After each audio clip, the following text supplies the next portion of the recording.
اعوذ باللہ من الشیطان اللعین الرجیم بسم اللہ الرحمن الرحیم رب اشرح لی صدری ویسر لی امری واحلل عقدۃ من لسانی یفقہوا قولی ان اللہ وملائکتہ یصلون علی النبی یا ایہا الذین آمنوا صلوا علیہ وسلموا تسلیما اللہم صلی علی محمد وعلی محمد۔ احترام علماء ہمارا موضوع ہے۔ علماء کا احترام کیوں ضروری ہے، کیا فوائد ہیں، اور ان کا احترام نہ کرنے سے، ان کی بات نہ ماننے سے کیا نقصانات ہیں۔ تو سب سے پہلے قرآن، اس کے بعد احادیث، جن کی روشنی میں ہم یہ ثابت کریں گے کہ علماء کا کیا مقام ہے۔ قرآن میں سب سے پہلے سورہ بقرہ آیت نمبر 31،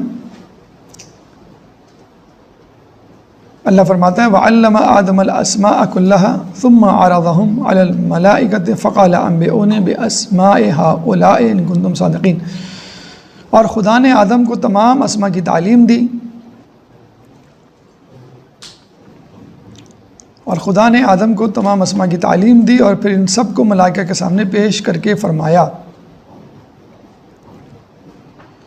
اور پھر ان سب کو ملائکہ کے سامنے پیش کر کے فرمایا ذرا تم ان سب کے نام تو بتاؤ۔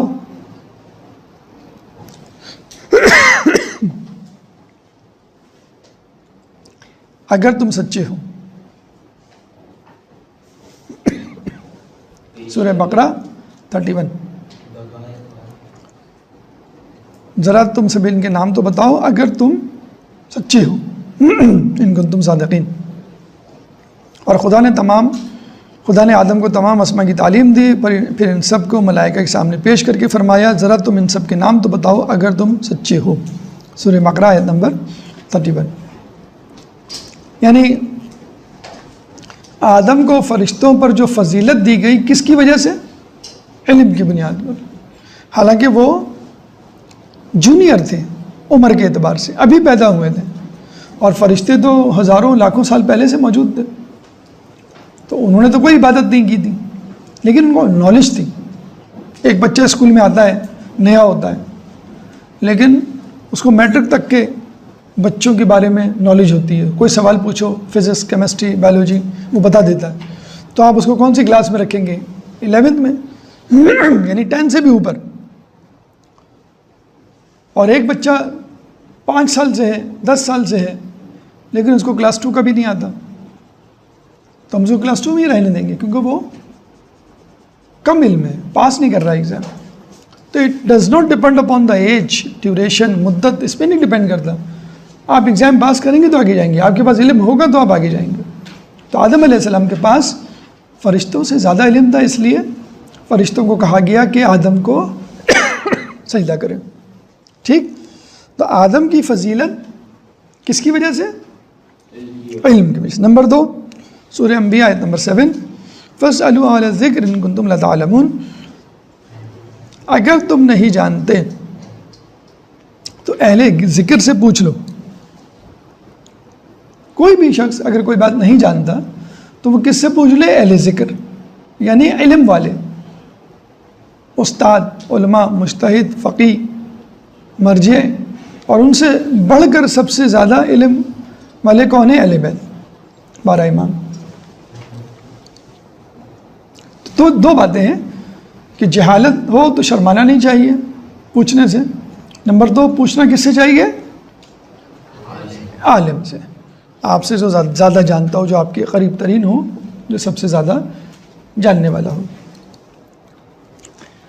تیسری آیت سورہ انعام آیت نمبر 50، قُلْ هَلْ يَسْتَوِي الْأَعْمَى وَالْبَصِيرُ۔ کیا اندھے اور بینا برابر ہو سکتے ہیں؟ انعام، سورہ انعام آیت نمبر 50۔ کیا اندھے اور بینا یعنی دیکھنے والے برابر ہو سکتے ہیں؟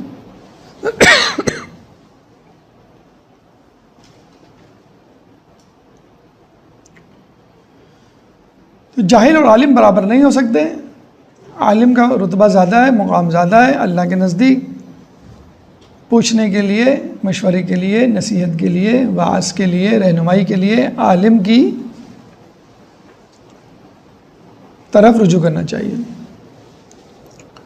یہ 3 آیات ہو گئی۔ احادیث جو علماء کی منزلت مقام پر دلالت کرتی ہیں۔ حدیث نمبر 1، علماء زمین کے چراغ، انبیاء کے خلفاء، علماء زمین کے چراغ، انبیاء کے خلفاء اور میرے اور دوسرے تمام انبیاء کے وارث ہوتے ہیں، اور میرے اور دوسرے تمام انبیاء کے وارث ہوتے ہیں۔ کتاب کا نام ہے میزان الحکمت۔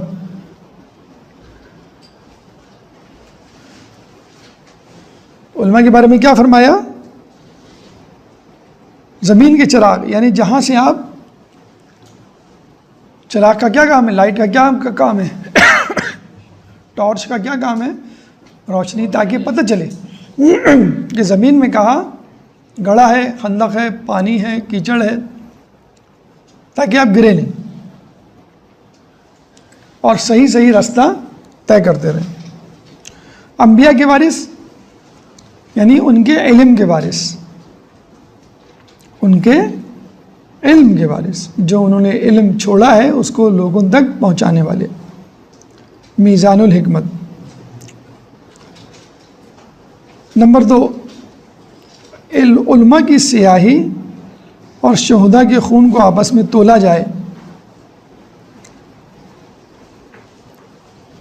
تو علماء کی سیاہی شہداء کے خون سے بھاری ہوگی۔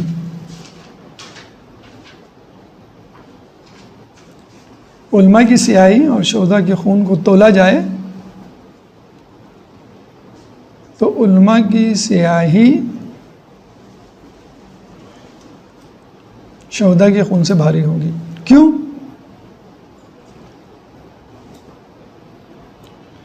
دیکھیں، جہاد کرنے والا تلوار نکلتا ہے، دشمن کو مارتا ہے یا خود مر جاتا ہے، لیکن اس کو بتایا کس نے کہ یہ جہاد ہے بھی کہ نہیں؟ آپ تلوار لے کے کسی کو بھی لے کے مار دیں آپ، جہاد ہو جائے گا؟ وہ نہیں ہوگا۔ اس کی شرائط ہوتی ہے نا کہ سامنے والا کافر ہے، آپ کو مارنا چاہتا ہے، اسلام کا دشمن ہے، تو یہ سب باتیں کون بتائے گا؟ عالم بتائے گا کہ جہاد فرض ہے کہ نہیں، فرض عینی ہے کہ فرض کفائی ہے، یعنی کچھ لوگوں پر واجب ہے یا تمام لوگوں پر واجب ہے، اور پھر شرائط پوری اترتی ہیں اس پہ کہ نہیں۔ تو اس کا مطلب یہ ہے کہ عالم جہاد کا فیصلہ کرے گا، لڑائی کا فیصلہ کرے گا، جنگ کا فیصلہ کرے گا۔ نمبر 3، عالم زندہ ہوتا ہے خواہ مر جائے، جاہل مردہ ہوتا ہے چاہے خواہ زندہ ہو۔ عالم زندہ ہوتا ہے خواہ مر جائے،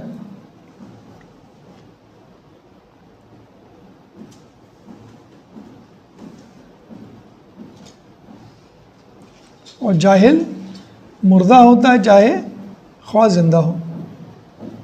کیوں؟ عالم اگر مر جائے تو اس کی کتابیں،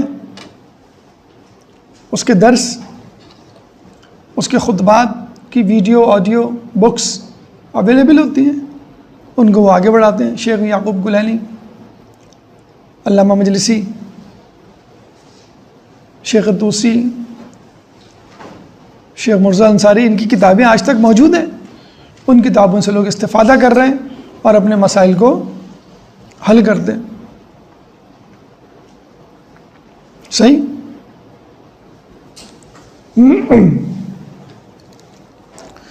جبکہ جاہل آپ کے سامنے بیٹھا ہو تو اس کا فائدہ نہیں ہے، کیونکہ وہ آپ کو کچھ بتا نہیں سکے گا کیا صحیح ہے کیا غلط۔ اگر بتا بھی دیا تو ہو سکتا ہے غلط بتا دے، تو اس سے لوگ بچتے ہیں، اس کے سامنے نہ بیٹھیں۔ عالم کے سامنے بیٹھیں گے تو کچھ نہ کچھ آپ کو ملے گا۔ نمبر 3 بلکہ 4، عالم کی عابد پر فضیلت ایسی ہے جیسے سورج کی تمام ستاروں پر۔ عالم کی عابد پر ایسی فضیلت ہے جیسی سورج کی تمام ستاروں پر، جیسی سورج کی تمام ستاروں پر، اور عابد کی غیر عابد پر فضیلت ایسی ہے جیسی چاند کی باقی ستاروں پر۔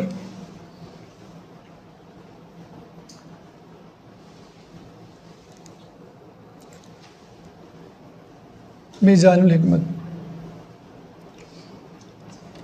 یعنی عابد اور عالم ان کو کمپیئر کریں تو عابد کیا ہے؟ سورج، اور عالم، اور عابد کیا ہے؟ ستارے۔ عالم کی عابد پر فضیلت ایسی ہے جیسے سورج کی ستاروں پر، اور پھر عابد کی غیر عابد یعنی نارمل آدمی جو ہیں جیسے چاند کی باقی ستاروں پر۔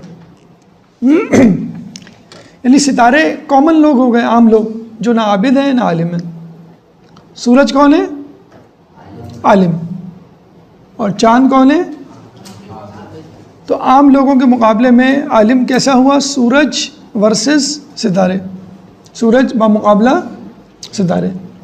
اور عابد کو عام لوگوں سے کمپیئر کریں تو کیا ہوگا؟ چاند بمقابلہ ستارے۔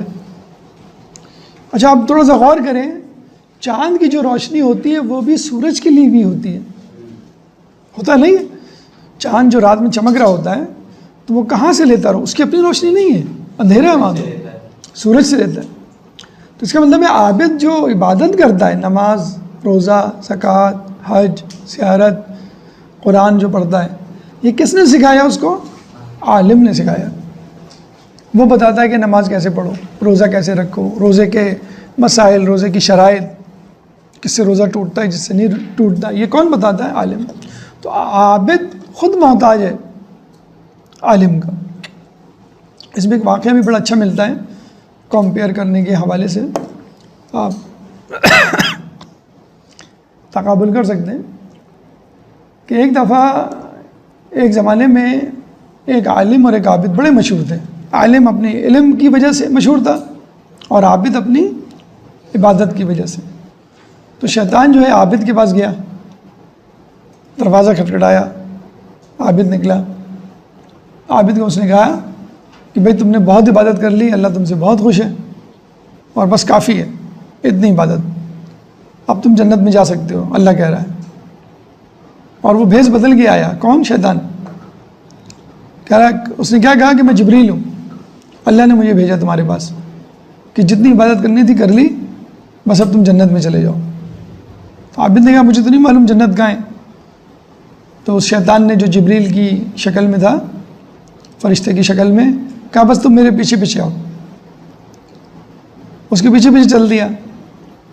پھر اس نے ایک گدھے کو رنگ برنگا کر کے کہا کہ یہ براق ہے جو رسول کے لیے آیا تھا شب معراج پر، اس پہ بیٹھ جاؤ، یہ تمہیں اڑا کے لے جائے گا آسمانوں پر۔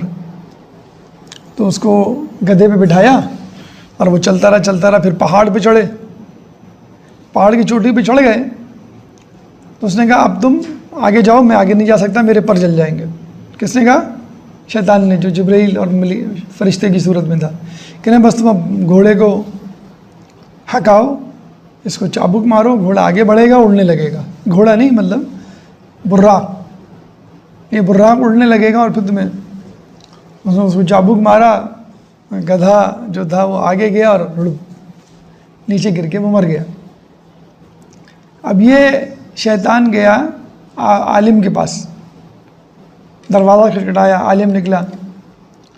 تو شیطان نے کہا، جو فرشتے کی صورت میں تھا، کہ میں جبرائیل ہوں اور مجھے خدا نے بھیجا ہے، اور خدا کہہ رہا ہے کہ بس تم نے جتنی تعلیم حاصل کرنی تھی، علم حاصل کرنے تھا، بہت کر لیا، بس اب ضرورت نہیں ہے، اب تم اللہ کے پاس جاؤ اور جنت تمہارے لیے منتظر ہے، سجی ہوئی تمہارے لیے۔ تو عالم نے کہا کہ بھئی پہلی بات تو یہ ہے، رسول اللہ کے جانے کے بعد جبرائیل آنا بند ہو گئے، کیونکہ نبوت کا سلسلہ ختم، اب جبرائیل نہیں آئیں گے۔ کس کے لیے آئیں گے؟ نمبر 2، کوئی بھی شخص کتنی عبادت کر لے، کتنا علم حاصل کر لے، کتنا محبوب بن جائے اللہ کا، مرنے سے پہلے جنت میں نہیں جا سکتا۔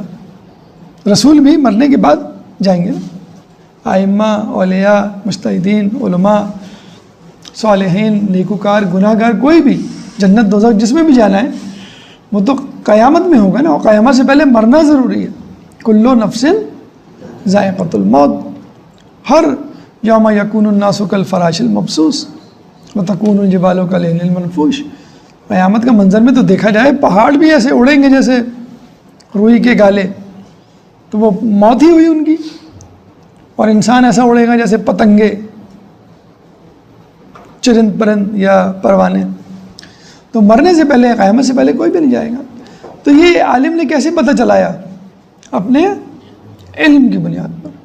عالم بیوقوف نہیں بن سکتا، عابد بیوقوف بن سکتا ہے، یعنی شیطان اس کو بہکا سکتا ہے، عالم کو نہیں بہکا سکتا اگر وہ حقیقی عالم ہے۔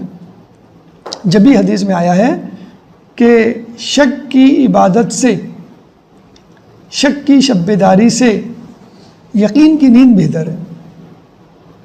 یعنی ایک آدمی ساری رات عبادت کرے، کنفیوز ہو کہ میں صحیح نماز پڑھ رہا ہوں، صحیح رکوع کر رہا ہوں، سجدہ کر رہا ہوں، تلاوت کر رہا ہوں، بہتر یہ ہے کہ عالم ہو اور وہ سو جائے۔ ٹھیک، اسی لیے ایک اور حدیث ہے، عالم اگر ایک گھڑی بستر پر سہارا لے کر اپنے عمل میں غور و فکر کرے، عالم اگر ایک گھڑی بستر پر سہارا لے کر اپنے عمل میں غور و فکر کرے تو وہ عابد کی 70 سال کی عبادت سے افضل ہے۔ میزان الحکمت، ایمان کے محافظ، حدیث ہے حدیث ہے، جس نے عالم کا احترام کیا اس نے میرا احترام کیا۔ رسول کی حدیث، جس نے عالم کا احترام کیا اس نے میرا احترام کیا، اور جس نے عالم کی توہین کی اس نے میری توہین کی۔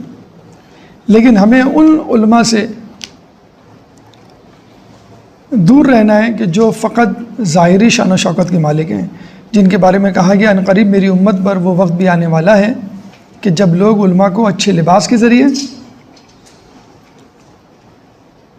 قرآن کو اچھی آواز کے ذریعے پہچانیں گے، اور ماہ رمضان کے سوا خدا کی عبادت نہیں کریں گے۔ تو یہ احادیث مبارکہ علماء کی عظمت کے حوالے سے، آیات مبارکہ علماء کی قدر و منزلت کے حوالے سے اللہ تعالیٰ سے دعا ہے کہ اللہ تعالیٰ ہمیں علماء کی عزت، تکریم، احترام کرنے کی توفیق عطا فرما، مجتہدین کی تعظیم کرنے کی توفیق عطا فرما، مراجعین کی تقلید کرنے کی توفیق عطا فرما۔ ربنا تقبل منا انک انت السمیع العلیم وتب علینا انک انت التواب الرحیم برحمتک یا ارحم الراحمین۔ ایک درود، ٹھیک ہے بیٹا۔